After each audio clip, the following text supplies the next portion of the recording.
आपको हम पूतना नजर आ रहे हैं ना। हाँ। अब ये सुधा के अंगना में बता रहे हैं कि काल जिंदा है, काल पहुंच गया है। वहां लड्डू बट रहे हैं, मिठाइयाँ बट रही हैं, वस्त्र बट रहे हैं, दान दक्षिणा लुटाई जा रही है सखियों को। हाँ, तो तुम्हारे पास मौका भी अच्छा है। मौका है या नहीं है? अच्छा, उन्हीं गोपियों में मिल जाना जाके। अब बिल्कुल। हाँ, निकल जाओ फिर। और ज्यादा नहीं, हम छोटा सा बच्चा है, जैसे तैसे मार सकते हैं, वो तो हमारे दाएं बाएं का खेल है। लेकिन एक बात ध्यान रखना पूतना। हाँ, जा तो रही हो, हाँ, लेकिन तुम्हें ये कैसे पता है कि ये मेरा काल है? देखिए, मैं ये तो नहीं पहचानती हूँ कि वो मेरा काल है, लेकिन इतना जरूर जानती हूँ भैया कि उस गोकुल में एक एक महीने के जितने भी बच्चे होंगे, मैं घर घर में पता करके सबको मार दूंगी। बिल्कुल, सबका खात्मा कर देना, जो मेरा काल जीवित उस नगरिया में न रह पाई। कैसा रहा भैया मेरा प्लान? बहुत अच्छा, बहुत अच्छा। निकल जाओ। चलते निकलेंगे।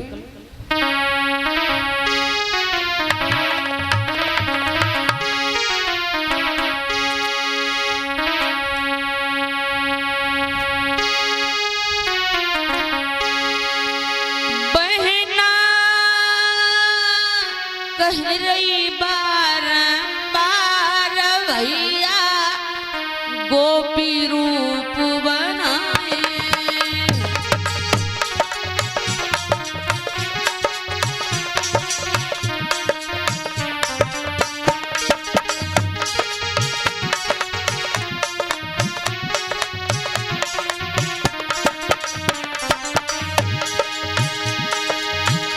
हम गोपी रूप बनाए, गोकुल की गुजरिया कहें।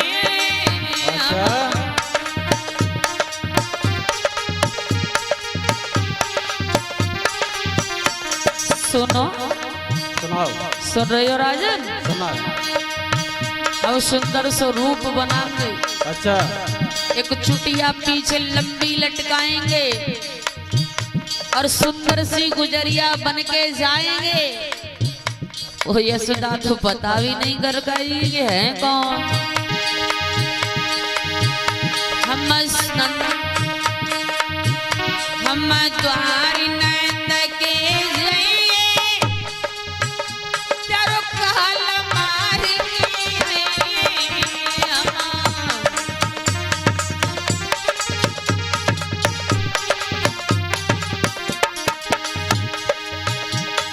द्वार नंद के जाइए, चारों काल मार के आइए।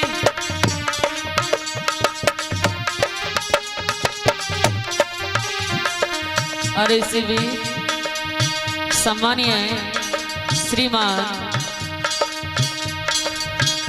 मास्टर बनवारी लाल श्रीमद् भागवत कथा पर खुश होकर के भगवान के दरबार में दान देते हैं, आशीर्वादी कामना करते हैं। आयुष कामो धन पाप भगवान सुख शांति दे। नारायण साथ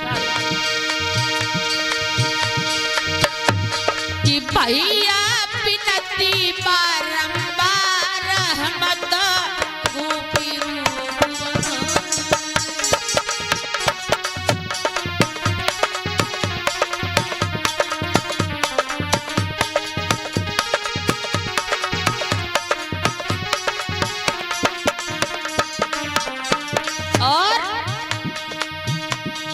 सुंदर रूप बनाए, गोकुल की गुजरिया कहें।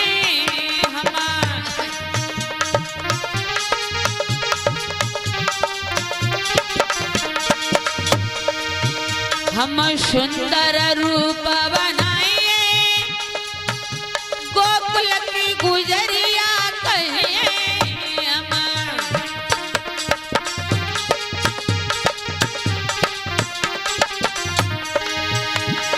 हम तो चूनर लिए डार भैया गोपी रूप बनाए।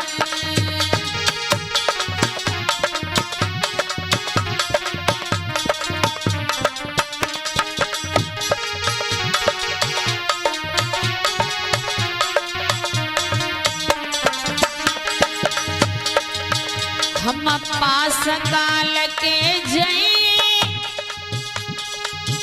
बाई तुरंत मार के आए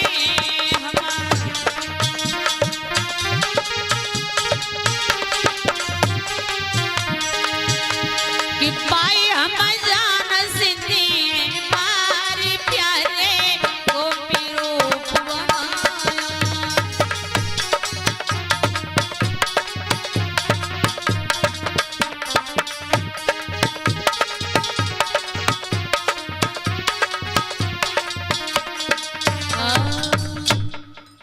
हम चलते हैं सुंदर मायावी रूप धारण करके हम और कोई और नहीं बल्कि एक सखी का रूप धारण करके चल देते। भोजराज कंस ने जवाब दिया है कि बहना इससे अच्छी कौन सी बात है कि सांप भी मर जाएगा और लाठी भी टूटेगी नहीं। कभी कभी कवियों के मुंह से सुना है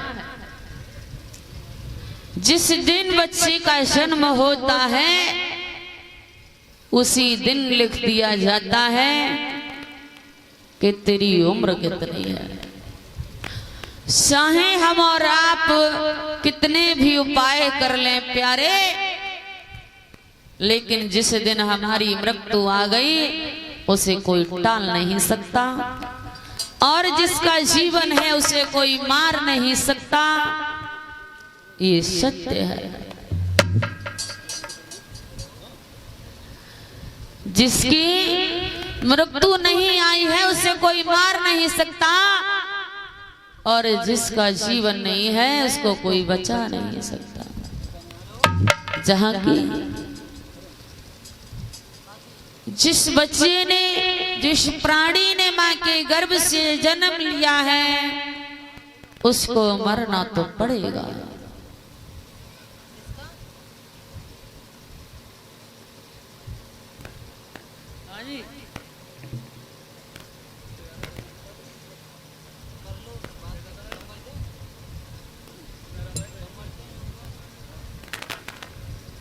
जी राधे राधे आपको। और इसी बीच हमारे ये नंदोई हैं शास्त्री जी के बहनोई जो कि सुनेरा में निवास करते हैं। धनपाल श्रीमान सम्मानीय धनपाल जी भगवान की कथा में 251 रुपए दान करते हैं, आशीर्वाद की कामना करते हैं।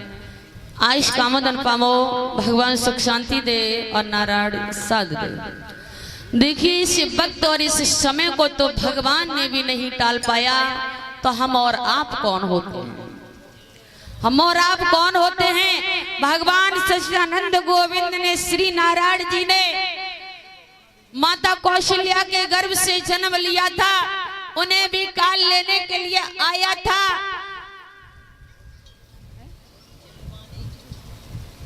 इसी बीच रूप किशोर भैया जी भगवान की कथा में 51 रुपए भिजवा रहे हैं, आशीर्वाद की कामना करते हैं। जहां वही गोविंद सच्चिदानंद द्वापर में आने के बाद में श्री कृष्ण ने सच्चिदानंद ने माता देवकी के गर्भ से जन्म लिया, जिनका पालन पोषण मैया यशोदा ने किया।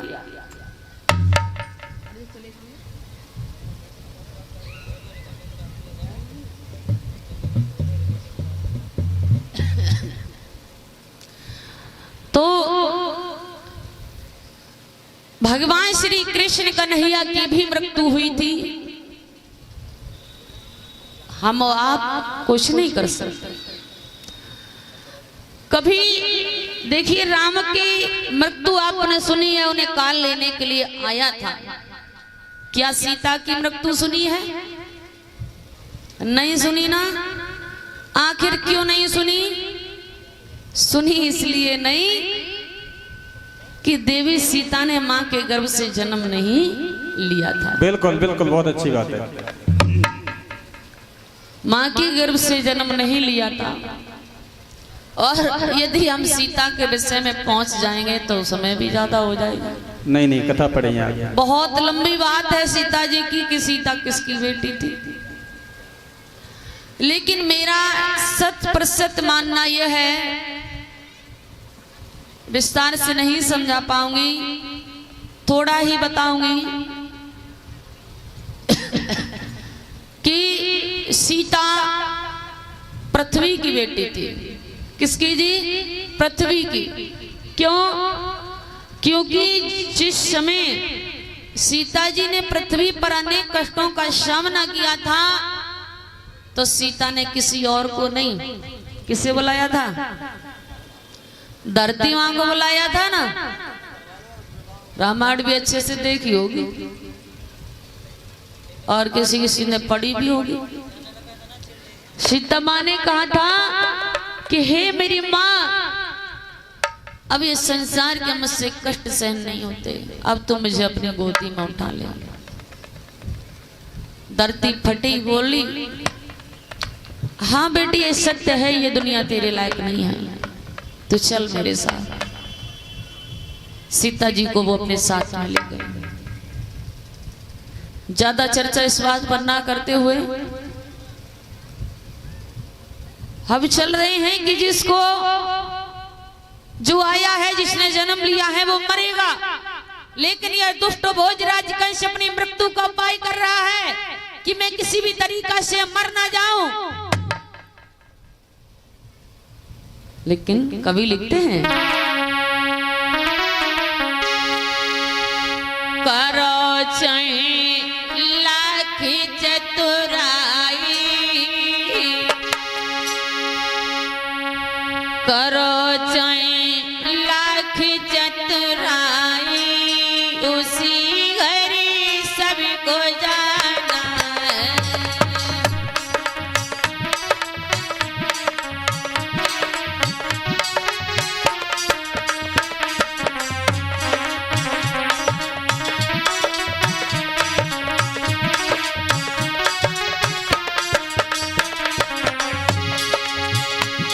करो चाहे लाख चतुराई, उसी घड़ी सबको जाना है।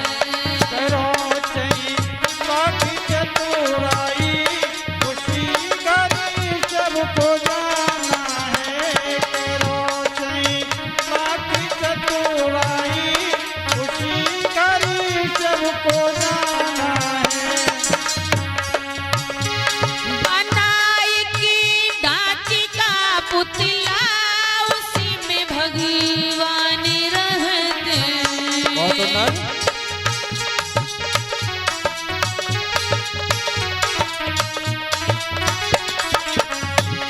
बनाई की ढांची का पुतला, उसी में भगवान रहते। लिए पेन और कागज, लिए पेन और कागज, सबकी तकदीर लिखने।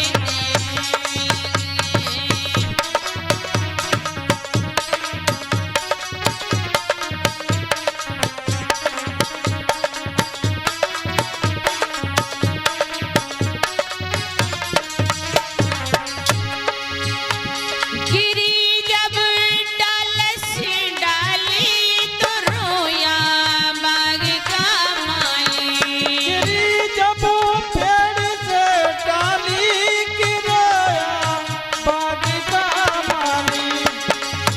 कि बगिया हो गई खाली, कि बगिया हो गई खाली, उसी घर में सबको जाना है। कि बगिया हो गई खाली, उसी घड़ी सबको जाना है। कि बगिया हो गई खाली, उसी घड़ी सबको जाना है। और पलंग के चर ही पाए, बुलावा राम के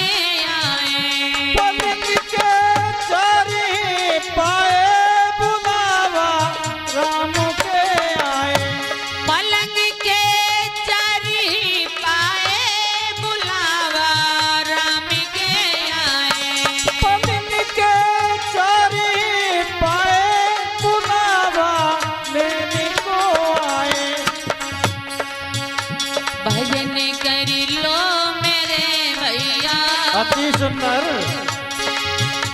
भजन कर लो मेरे भैया उसी घड़ी सबको जाना। भजन करी लो मेरे भैया उसी घड़ी सबको जाना है। भजन करी लो मेरे भैया उसी घड़ी सबको जाना है। लड़ती पने खेल में खोया जवानी नींद भरी सोया। लड़कपने खेल में खोया जवानी नींद भरी सोया। लड़ती पने खेल में खोया जवानी नींद भरी सोया। लड़कपने खेल में खोया जवानी नींद भरी सोया। बुढ़ापा देखी कर रोया। क्या बुढ़ापा देखी कर रोया उसी घड़ी सबको जाना है। बुढ़ापा देख करी रोया उसी घड़ी सबको जाना है। बुढ़ापा देख के रोया उसी घड़ी सबको जाना है। क्या बुढ़ापा देख कर रोया। ये तो सत्य प्रतिशत सत्य है कि बुढ़ापा सब पे आना है। हाँ बिल्कुल जिगड़ी मित्र है वो तो। लेकिन याद रखना कि जो भक्त भगवान का भजन करते रहते हैं बहुत अच्छे, उनका बुढ़ापा अच्छा कटता है। बहुत अच्छे। उन्हें अधिक से अधिक पीड़ा नहीं होती है। हालांकि बुढ़ापे में पीड़ा तो होती है, दर्द तो होते हैं, दुख मिलता है, लेकिन जो भगवान का भजन करते हैं ना वो चलते फिरते खेलते कूदते निकल लेते हैं। कम से कम बुढ़ापा देखी करी रोया उसी घड़ी सबको जाना। बुढ़ापा देख करी रोया उसी घड़ी सबको जाना है। बुढ़ापा देख करी रोया उसी घड़ी सबको जाना है। बुढ़ापा देखी करी रोया उसी घड़ी सबको जाना है।